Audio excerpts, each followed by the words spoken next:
कहानी की शुरुआत में हम एक लड़के को देखते हैं जो अपने हाथ में कैमरा लिए हुए गांव के खूबसूरत हरे भरे नजारों को रिकॉर्ड कर रहा होता है। सब कुछ बहुत शांत और सुकून भरा लग रहा था, लेकिन अचानक वो थोड़ा सावधान हो जाता है। उसे ऐसा महसूस होता है कि जैसे झाड़ियों के पीछे से कोई चीज उसे घूर रही है। तभी अचानक एक विशाल मगरमच्छ उसके सामने आ जाता है।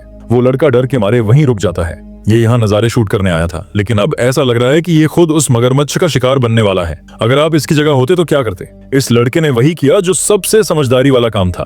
उसने तुरंत पीछे मुड़कर पूरी जान लगाकर दौड़ लगा दी। किस्मत अच्छी थी, जब मगरमच्छ ने हमला किया तो उसका बड़ा सा सिर दो पेड़ों के बीच में अटक गया। बस इसी मौके का फायदा उठाकर लड़का वहां से बाल बाल बच निकला। कहानी आगे बढ़ती है और हम अफ्रीका के मध्य इलाके को देखते हैं। यहाँ रहने वाले लोगों की जिंदगी सच में नर्क से कम नहीं है। एक तो उन्हें यहाँ चल रही भीषण आपसी लड़ाई और गोलियों की आवाजों के बीच रहना पड़ता है, और दूसरा पानी में रहने वाले उस मगरमच्छ का खौफ। ये मगरमच्छ अब तक हजारों लोगों को अपना शिकार बना चुका है। वहाँ के लोग इस मौत के साये के इतने आदी हो चुके हैं कि वो इसे आम बात मानते हैं और अपने बच्चों को पानी में खेलने से भी नहीं रोकते। लेकिन हालात तब बिगड़ जाते हैं जब एक दिन इस मगरमच्छ ने एक ऐसे आदमी को खा लिया जिसे उसे नहीं खाना चाहिए था। वो आदमी अमेरिका का एक फोरेंसिक एक्सपर्ट था। ये खबर अमेरिका में आग की तरह फैल गई। एक बड़ी न्यूज कंपनी के मालिक को इसमें अपना फायदा दिखा। उसने सोचा कि यह टीआरपी कमाने का और मशहूर होने का बेहतरीन मौका है। उसने तुरंत बहुत सारे पैसे खर्च करके एक टीम तैयार की और उन्हें मिशन पर भेजा। उनका मकसद था वहां जाना और उस आदमखोर मगरमच्छ को जिंदा पकड़ना। जाहिर है, नाम तो दिया गया कि हम समाज सेवा कर रहे हैं, लेकिन असल मकसद पैसा और शोहरत ही था। इस टीम में कुल 16 लोग थे, लेकिन मुख्य लोग थे एना, जो एक निडर रिपोर्टर है, स्टीवन, जो टीम का प्रोड्यूसर और लीडर है, मैट, जो एक मगरमच्छ एक्सपर्ट है, और सैम, जो एक तजुर्बेकार कैमरामैन है। उनके साथ 2 लोकल गाइड भी थे। चूंकि वो इलाका युद्ध क्षेत्र था, तो बॉस ने सुरक्षा के लिए वहां की सबसे खूंखार और ताकतवर प्राइवेट आर्मी को भी पैसे देकर बुलाया था। जैसे ही टीम वहां पहुंची, आर्मी के लीडर कोबा ने उनका स्वागत किया। उसने अपने बालों की कसम खाते हुए भरोसा दिलाया कि जब तक मैं हूं तुम लोग यहाँ बिल्कुल सेफ हो। कोई दूसरी आर्मी तुम पर हमला करने की जरूरत नहीं करेगी। अभी उसकी बात भी खत्म नहीं हुआ था कि रात में जब वो लोग नाव से नदी पार कर रहे थे, तभी अचानक उन पर गोलियों की बौछार शुरू हो गई। किसी ने उन पर AK-47 से हमला कर दिया। शुक्र है कि कोबा के सैनिकों के पास ज्यादा अच्छे हथियार थे और वो तैयार थे। उन्होंने तुरंत जवाबी कार्रवाई की और एक ही बार में सभी हमलावरों को ढेर कर दिया। अगले दिन टीम अपने 5वें साथी जॉनसन से मिली। मगरमच्छ को पकड़ने के मिशन पर जाने से पहले जॉनसन उन्हें वहां के एक स्थानीय जादूगर के पास ले गया। जादूगर ने उनके लिए विशेष प्रार्थना की ताकि मगरमच्छ को पकड़ते समय उन पर कोई मुसीबत न आए। शाम हो चुकी थी। सब लोग नदी किनारे पहुंचे और मगरमच्छ को पकड़ने का जाल बिछाने की तैयारी करने लगे। उनके पास एक बहुत बड़ा और मजबूत लोहे का पिंजरा था। चारे के लिए एक जिंदा बकरी थी और मगरमच्छ को आकर्षित करने वाला एक खास केमिकल था। साथ ही उनके पास एक ट्रैकिंग डिवाइस भी था जिसे वो मगरमच्छ पर लगाना चाहते थे। जब वो लोग जाल बिछा रहे थे, तभी टीम का एक और बंदा सामने आया, लियो। ये वहां का एक लोकल लड़का था। वैसे तो वो इस प्रोफेशनल टीम का हिस्सा नहीं था, लेकिन वो बहुत ज्यादा ही मदद कर रहा था और उत्साह दिखा रहा था। उसका एक ही मकसद था, वो चाहता था कि ये अमीर विदेशी लोग उसे अपने साथ उस सुंदर देश अमेरिका ले जाएं, ताकि वो यहाँ की लड़ाई और गरीबी से दूर भाग सके। रात हुई। सैम अपने कंप्यूटर स्क्रीन पर नजर गड़ाए बैठा था। तभी उसने देखा कि पिंजरे के अंदर हलचल हो रही है। बकरी डर के मारे इधर उधर कूद रही है। मतलब साफ था, मगरमच्छ आ चुका था। मैट ने तुरंत अपनी स्नाइपर गन निकाली और पोजीशन ले ली। लेकिन ये मगरमच्छ कोई आम जानवर नहीं था। वो बहुत ही ज्यादा चालाक और शातिर था। उसने पिंजरे के अंदर जाने की गलती नहीं की, बल्कि बाहर से ही चारे को खाने की कोशिश करने लगा। मैट ने अपने थर्मल स्कोप से उसे अंधेरे में देख लिया और मौका मिलते ही गोली चला दी। निशाना सटीक था। ट्रैकिंग डिवाइस सीधा मगरमच्छ के शरीर में जाकर लगा। दर्द और डर के मारे मगरमच्छ वहां से पानी में गायब हो गया। अगली सुबह टीम नदी किनारे चेक करने गई कि क्या हुआ। उधर सैम बड़े मजे में घास के मैदान में घूम रहा था। वो वहां के खूबसूरत नजारों, लंबी घास और जेबरा को अपने कैमरे में कैद कर रहा था। तभी वहां एक आर्मी की जीप आकर रुकी। जीप से कुछ फौजी उतरे। सैम ने जूम करके देखा तो वो हैरान रह गया। उन्होंने उसी जादूगर और उसके पूरे परिवार को जीप से नीचे उतारा और फिर बिना किसी दया या पछतावे के उन्होंने अपनी बंदूकों से उन सबको वहीं मार डाला। जादूगर, उसकी पत्नी, उसके बच्चे, कोई नहीं बचा। सैम ने छुपकर ये पूरा खौफनाक मंजर अपने कैमरे में रिकॉर्ड कर लिया। रात में जब सब तंबू में थे, सैम ने वो वीडियो टेप सबको दिखाया। जॉनसन ने दुखी होकर बताया कि फौजियों ने जादूगर को इसलिए मारा क्योंकि वो अक्सर आर्मी के अत्याचारों के खिलाफ बोलता था। टीम में बहस छिड़ गई। स्टीवन और एना ने कहा कि हम ये टेप लेकर जाएंगे और इसे पूरी दुनिया को दिखाएंगे ताकि संयुक्त राष्ट्र को पता चले कि ये आर्मी वाले आम लोगों का कत्लेआम कर रहे हैं। लेकिन सैम ने इसका विरोध किया। उसने कहा, तुम लोग पागल हो गए हो, ये अमेरिका नहीं है। ये आर्मी वाले यहाँ के भगवान बने बैठे हैं। अगर उन्हें पता चला कि हमारे पास उनके खिलाफ सबूत है तो वो हमें जान से मार देंगे। ये टेप देने से पहले ही हमारी लाशें बिछ जाएंगी।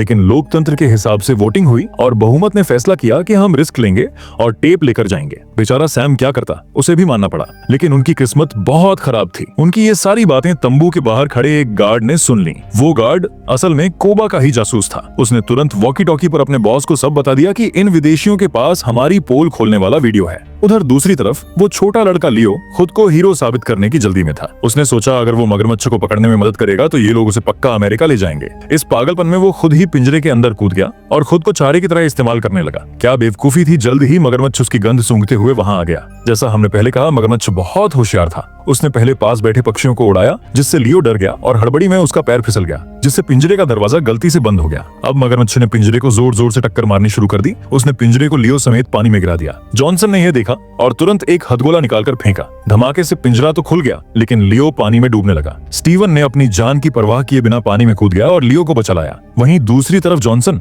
पता नहीं क्या सोचकर एक और हथगोला फेंकने जा रहा था, लेकिन मैट ने उसे रोक लिया और जमीन पर गिरा दिया ताकि वो खुद न उड़ जाए। इसी बीच वो जासूस गार्ड जिसने उनकी बातें सुनी थीं, वो एना को अकेला पाकर उसके पास गया। उसकी नीयत साफ खराब थी और वो एना को तंबू की तरफ धकेल रहा था, लेकिन तभी मगरमच्छ ने पानी से निकलकर उस गार्ड पर हमला कर दिया और उसे एक ही बार में निगल लिया। एना डरकर भागी सबके पास गई और चिल्लाई, मगरमच्छ ने उसे खा लिया और उसने हमारा पूरा तंबू भी तहस नहस कर दिया है। अब उनके पास न रहने की जगह थी न जाल। उनकी हालत खराब थी। उन्होंने तय किया कि अब और नहीं रुकना, कल सुबह होते ही हम यहाँ से निकल लेंगे। तभी दूसरे गार्ड ने उन्हें भागने की तैयारी करते देख लिया। उसे पता था कि इनके पास वो वीडियो है। उसने बिना दिए उन पर गोलियां चलानी शुरू कर दी। एक गोली जॉनसन को लग गई। गार्ड ने वो वीडियो टेप वाला बैग छीन लिया। मतलब अब उन्हें यकीन हो गया था कि सैम ने रिकॉर्डिंग की है। गार्ड ने उन्हें नदी किनारे घेर लिया। वो उन्हें मारकर सबूत मिटाना चाहता था और उस गार्ड से लड़ने लगा, लेकिन गार्ड के पास बंदूक थी और वो ताकतवर था। तभी वो छोटा लड़का लियो कहीं से एक AK-47 उठा लाया और उसने उस गार्ड को उड़ा दिया। सबकी जान बच गई। सैम ने लियो की हिम्मत देखकर कसम खाई कि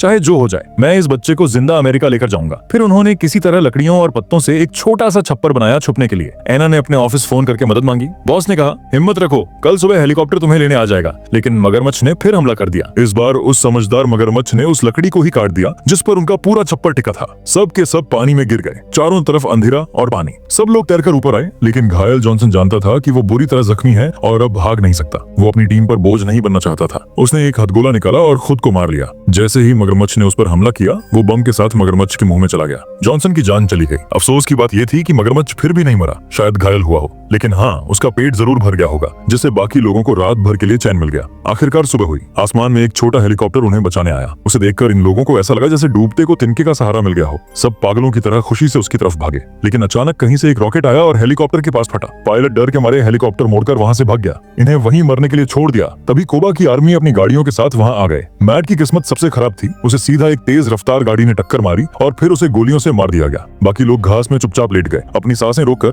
जैसे कि वो वहां हैं ही नहीं। उनके पास कोई हथियार नहीं था, बस दुआ कर रहे थे। उन्हें लगा आर्मी चली गई, लेकिन जैसे ही वो उठे एक और रॉकेट आया। अब भागने के अलावा कोई रास्ता नहीं था। सब जान बचाने के लिए अलग अलग दिशा में भागने लगे। लियो फिर से बंदूक लेकर बचाने आ गया, लेकिन अकेला बच्चा इतनी बड़ी आर्मी से कैसे लड़ता। उसे गोली लग गई और वो नदी में गिर गया। उसी समय आर्मी की एक जीप भी नदी में गिर गई। उस जीप में से कोबा का एक खास कमांडर जिंदा बच निकला। कमांडर ने देखा कि लियो अभी भी जिंदा है और पानी से बाहर आने की कोशिश कर रहा है। उसे गुस्सा आया कि इस बच्चे ने मुझ पर गोली चलाई थी। उसने लियो को पकड़ा और पानी में डुबोकर मारने की कोशिश करने लगा। लियो लगभग मरने ही वाला था। तभी स्टीवन वहां आ गया और दोनों में लड़ाई शुरू हो गया। तभी एना वहां आई। उसने बंदूक लौट की और उस कमांडर को मार दिया। अब आते हैं सैम पर। वो भटकते भटकते एक तालाब के पास पहुंच गया। ये वही जगह थी जहां फिल्म की शुरुआत हुई थी और लड़के ने मगरमच्छ को देखा था। सैम को लगा वो बच गया। वो खुश हो रहा था कि मैं जिंदा हूँ, लेकिन तभी पानी में हलचल हुई और मगरमच्छ बाहर निकला। सैम ने देखा कि अब बचने का कोई रास्ता नहीं है, लेकिन वो डरा नहीं। उसने मगरमच्छ को चिढ़ाने के लिए अपनी बीच वाली उंगली दिखाई और भागने लगा, लेकिन मगरमच्छ चालाक था और सैम का पीछा करने लगा। इधर स्टीवन और एना एक जगह सुस्ता रहे थे कि तभी वहां आर्मी का मेन लीडर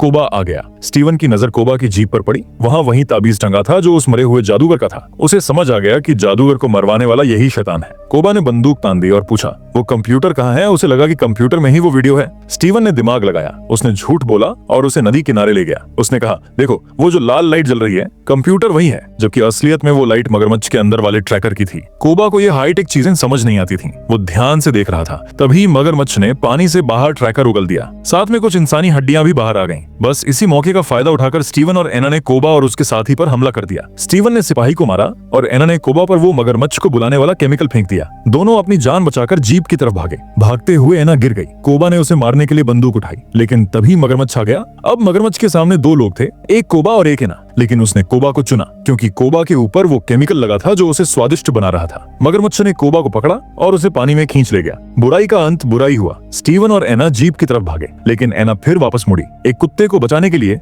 ये वही कुत्ता था जिसे गांव वालों ने छोड़ दिया था और एना ने उसे पाल लिया था। अपनी जान की परवाह नहीं और कुत्ते को बचाने चली गई। जैसे ही उसने कुत्ते को उठाया, मगरमच्छ फिर आ गया, लेकिन इस बार स्टीवन ने जीप से मगरमच्छ को जोरदार टक्कर मार दी। एना और कुत्ता जीप में बैठे। जैसे ही वो चलने लगे, जीप का पहिया कीचड़ में फंस गया। ऐसा लगा अब तो गए, लेकिन किस्मत की वजह से वो जैसे तैसे वहां से निकल गए। आखिरी सीन में हम देखते हैं कि स्टीवन, एना और वो छोटा बच्चा लियो वो जिंदा बच गया था और वो कुत्ता सब एक प्लेन में बैठकर अमेरिका जा रहे हैं। बच्चे का सपना पूरा हो गया, वो उस नर्क से आजाद हो गया। तो ये था इस फिल्म की पूरी कहानी। आप लोगों को कैसा लगा कमेंट में बताएं और चैनल को सब्सक्राइब करना मत भूलना। मिलते हैं अगले वीडियो के साथ।